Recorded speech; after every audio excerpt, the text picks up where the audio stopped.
જય દ્વારકાધીશ. દ્વારકાના લોકલ દુકાનદાર આ જોઈ શકો છો તમે. દ્વારકાની આજની હાલત, આજની દિશા જોઈ શકો છો તમે. રાષ્ટ્રપતિ આવવાના હિસાબે મંદિર 10 વાગ્યાનું બંધ થઈ ગયું છે. મંદિરના દ્વાર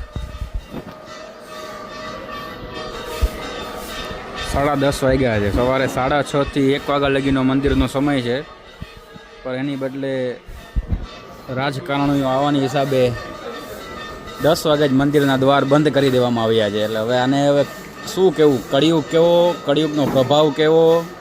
આ લોકોને બહાર ઊભા રાખ્યા છે.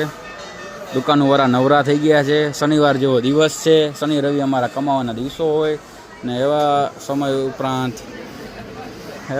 ઉપરાંત 10 વાગે મંદિરના દ્વાર ખાલી રાષ્ટ્રપતિ આવવાને કારણે 3 થી 4 કલાક પૂરતા બંધ કરી દેવામાં આવે. મંદિર સીધું સાંજના 5 વાગે ખુલશે. હવે આને શું કહેવું ભાઈ. તો બધાય નવરા થઈ ગયા છે. પબ્લિકના અંદર આવવા નથી દેતા. ભોજન પ્રસાદાલય બંધ થઈ ગયું છે. જમવાનું મળશે નહીં યાત્રિકોને.